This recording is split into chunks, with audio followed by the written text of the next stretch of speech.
أما السفينة فكانت لمساكين يعملون في البحر فأردت أن أعيبها وكان وراءهم ملك يأخذ كل سفينة غصبا. Suratul-Kahfi, Surah number 18, Ayat 79. This verse is complex, and that is an understatement. And not for the reasons you think it is, because the construct is not that complicated.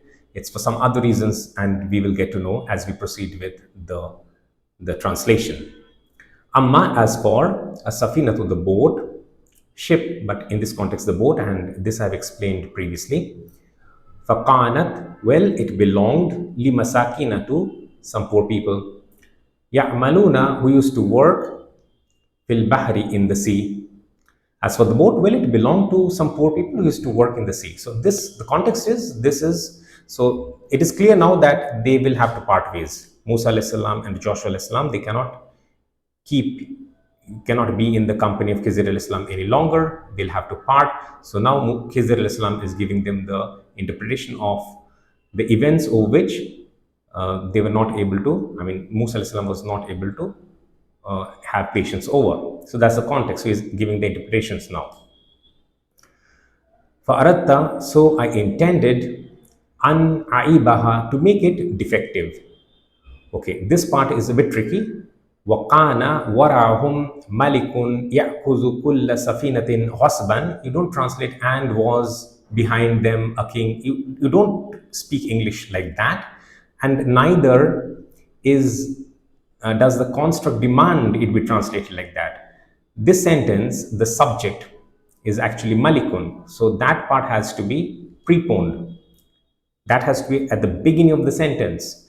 And malikun yakuzu kulla safinatin ghasban is a sort of continuous phrase. So the entire thing will become the subject. And waw over here is not and, it is waw halia, a state. So you translate it with either while or as. So we have used as it is a better fit translation in this case. As malikun, a king, yakuzu, who has been seizing, kulla safinatin, every boat, ghasban, forcibly, kana. So what was translated as, remember? Kana was, wara'ahum. This wara needs translation. A little bit we need to spend some time on it. So one of the meanings is behind. One of the meanings is after. One of the meanings is to hide, to be hiding. One of the meanings is to be beyond human comprehension. How can we get all the four meanings together? Something like this. Was coming after them from far behind and they had no awareness about it. So all the four meanings are now coming. So because it is after also and behind also, and if it's far behind, then they'll not be able to see. Not that the king needs to hide, but it is hidden from their sight, from the sight of the poor boatsmen.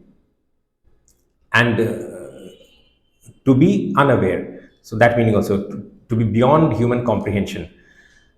They had no awareness about it. Had they been aware, they would not have ferried people on the river that day, because they want to protect their boat. So they were not aware. That's obvious, isn't it? So all of these four meanings are coming. So the king was chasing, not specifically, they were not specifically coming after them, but they were seizing every boat forcibly, which we have already translated, was coming after them also, because they were coming after every boat from far behind. So either they were so far behind that these people, they could not see that. So as if they were hidden. So instead of to be hiding, so in effect, they were hidden from the sight of the boatsmen. Also, it could be that there could be a bend. There could be a bend in the river. So it's out of their sight. In either way, to be beyond human comprehension, to be beyond human awareness, rather than comprehension. Awareness is a better word. So from far behind, and they had no awareness about it, and to be hiding also. So all these four connotations we have tried to fit it together. So I think that is it. So by damaging the boat, Khizr al-Islam benefited them. Now when the king will come, and they're far behind, so why do they need to worry about? They need to still worry about, because they were coming maybe through a powerful ship and they would have caught them very quickly. So So by damaging the boat, the king, the king's men, the king's army would have found it unusable, and so they would have left it. So that is in a way benefiting, that would benefit the poor boatsmen. They can repair it and then they can use it. So that was the interpretation. So appearance and reality, we say this again and again, Akhir Zaman, it's so very critical, and hence it's important to be able to interpret. The interpretational capability is something which you cannot get by yourself unless you are blessed by the nur of Allah subhanahu wa ta'ala, with the nur of Allah subhanahu wa ta'ala. Anyway, so the context is clear. Is the verse really complicated? Not quite. So if you read the English once more, you will see it's pretty simple, except for the way we have translated. That's the only logical way to translate it. The other is sort of, it doesn't sound proper in English. Forget about that, whether it sounds proper in English or not. It's not mandated by the construct which is there in the Arabic language. The construct demands that this be translated the way we have put it on the screen, the way we have translated and put it in front of you on the screen. So this is the way to translate it. So as for the boat, well, it belonged to some poor people who used to work in the sea. So I intended to make it defective, as a king who has been seizing every boat forcibly was coming after them from far behind, and they had no awareness about it. It seems all right, except for one problem. If you have observed, why have I separated it out into two lines, the Arabic and the English as well, in two separate sentences? Why? Sentence is okay, but why separate lines?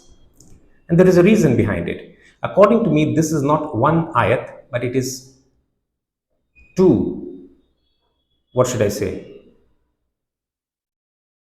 ayats, I can say in English, ayatan or ayatain, anyway. I don't want to confuse you about the Arabic now. And why do I say that? Will the count not get messed up? The count is already messed up. Now we are unboxing a Pandora's box, and you will be hearing it for the first time. And hold fast to your iman, don't be shaken up, and we'll explain everything, don't worry. You've heard that there are 6,666 verses in the Quran, and people cannot make any sense of that, because they open the Quran that they have and they count it, and many people have done, and they can find there are 6,236 verses, considerably less, around 400 less. That was 6,666, this is 6,236, so around 430 verses less. Am I claiming that the Quran has verses missing? Not at all. What is the Quran? You have no idea what the Quran is, and you falsely, you think that statement is false, and you bring forth a falsehood to prove according to you which is the truth. So false plus false is your way to present the truth. That's not the way it works. That's not how it should be presented. What is the Quran? The Quran means the recitation. The Quran is absolutely preserved in terms of the recitation. If you start from A'udhu Billahi Minash Shaitanir Rajim, Bismillahir Rahmanir Rahim, Alhamdulillahi Rabbil Alameen, and you continue with Surah Fatiha and then Baqarah and all the way up to Falak and Nas. Again, Bismillahir Rahmanir Rahim, Qul A'udhu Bi Rabbin Nas, Malikin Nas, Ilahin min Sharril Waswasil Khannas, Alladhi Waswisu Fi Sudurin Nas, Minal Jinnati Wan Nas, Minal Jinnati Wan Nas. Right up to there, if you read it, the entire Quran, it is perfectly preserved.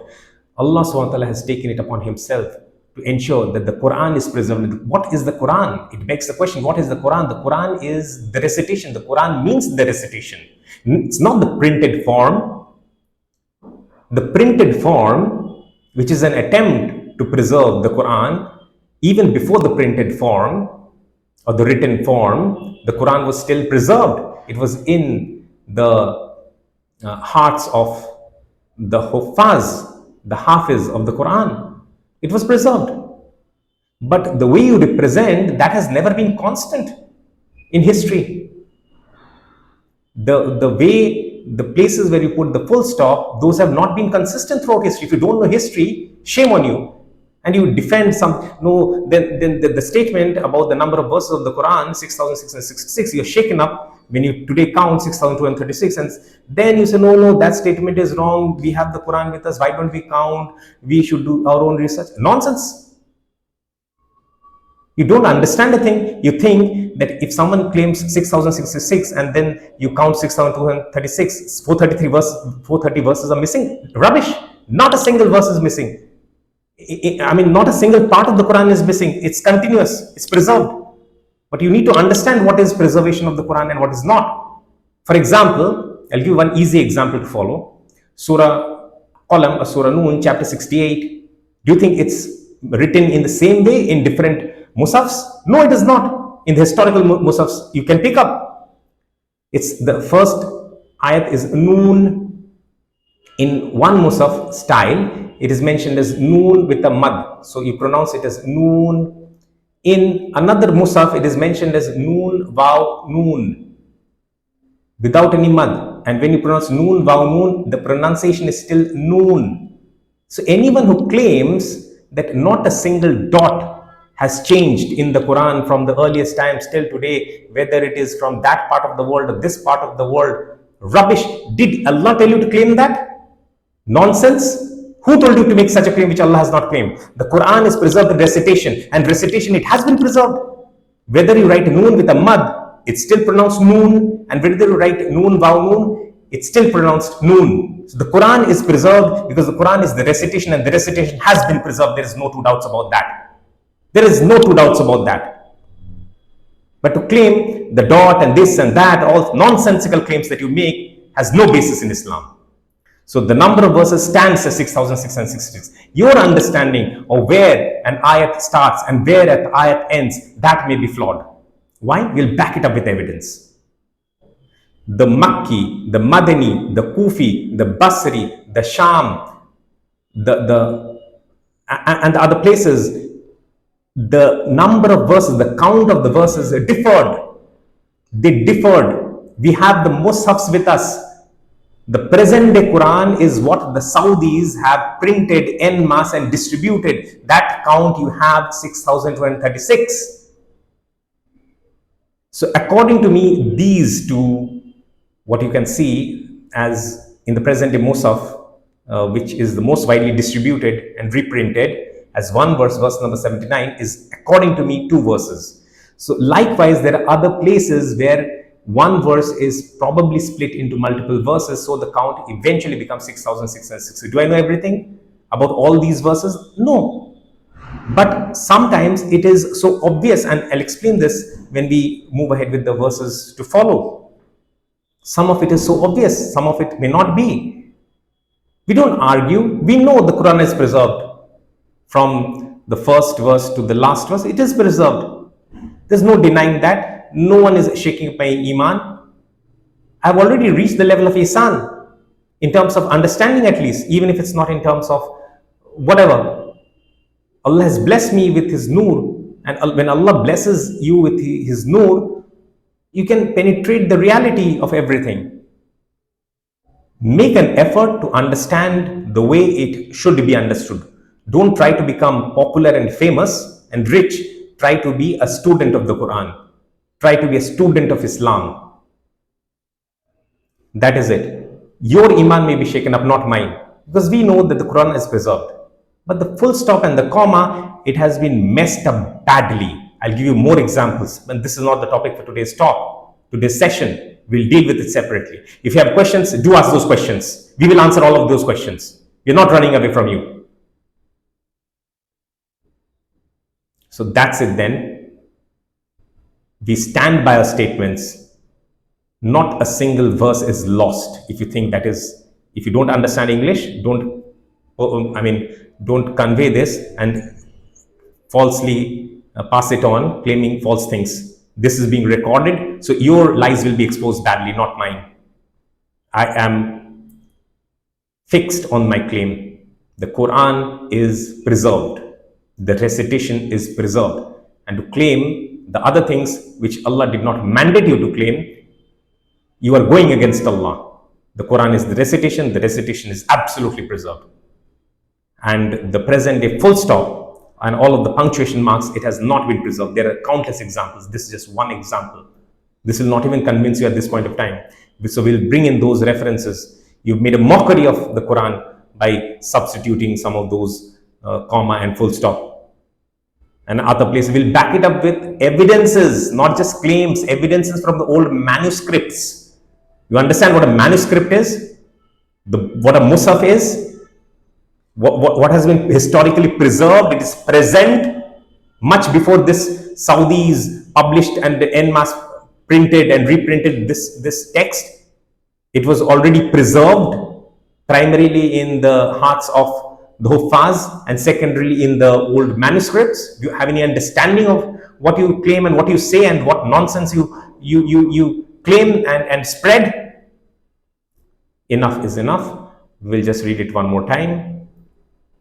Read it, understand it for what this verse is. These complicated issues, we'll deal with it separately, inshallah. No worries. I'm not running away, neither should you. Amma as-safinatu fakanat limasakina ya'maluna fi al-bahri fa'aradtu an a'ibaha bakana warahum malikun ya'kuzu kulla safinatin ghasban. As for the boat, well, it belonged to some poor people who used to work in the sea. So I intended to make it defective. As a king who has been seizing every boat forcibly was coming after them from far behind and they had no awareness about it.